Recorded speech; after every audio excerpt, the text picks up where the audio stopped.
YCP MLC Chandrasekhar రెడ్డిపై deputy mayor రూప్ కుమార్ యాదవ్ తీవ్ర స్థాయిలో విరుచుకుపడ్డారు. ఎమ్మెల్సీ చంద్రశేఖర్ రెడ్డి నీతిమాలిన రాజకీయాలు చేస్తున్నారని ధ్వజమెత్తారు.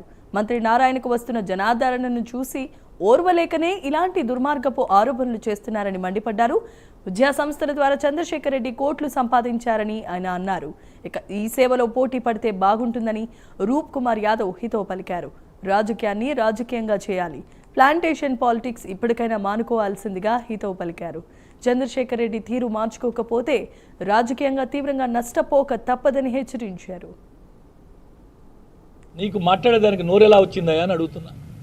విఆర్ఎస్ స్కూల్ మీద కడుపు మండి మాట్లాడావా, లేకపోతే ఇంకెలా అయినా మాట్లాడావా? మాట్లాడేటప్పుడు కనీస ఇంగిత జ్ఞానం ఉండాలి కదా అని అడుగుతున్నా. విఆర్ఎస్ స్కూల్ గురించి మాట్లాడేదానికి నోరెలా వచ్చింది అని అడుగుతున్నా.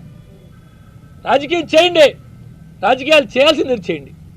స్కూల్ ఒక్కొక్క పెద్దవారికి అప్పచెప్పి బ్రహ్మాండంగా తీర్చిదిద్దుతూ ఉంటే ఎక్కడ నారాయణ సార్ గారికి పేరు వస్తుందని చెప్పి, ఎక్కడ తెలుగుదేశం పార్టీకి పేరు వస్తుందో అని చెప్పి, ఎక్కడ కూటమి ప్రభుత్వానికి మంచి పేరు వస్తుందని కడుపు మండి మాట్లాడడం తప్ప మరేదైనా ఉందని అడుగుతున్నా.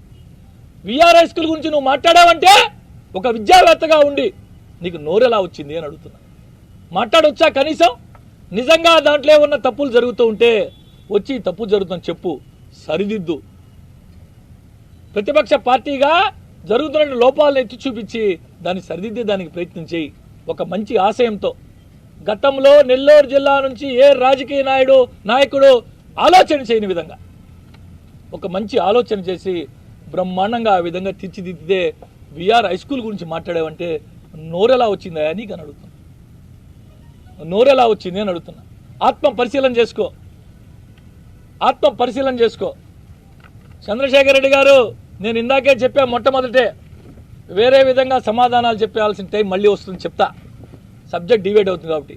విఆర్ హై స్కూల్ గురించి నువ్వు మాట్లాడావంటే నీ పరిజ్ఞానం, నీ రాజకీయ పరిజ్ఞానం, నీ ఆలోచన ఎలా ఉందో నెల్లూరు ప్రజలందరూ గమనించుకున్నారు.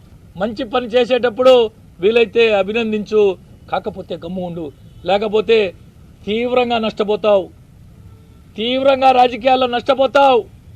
చెప్తూ ఉన్నా, తీవ్రంగా రాజకీయాల్లో నష్టపోతావు అని చెప్పి ఈ సందర్భంగా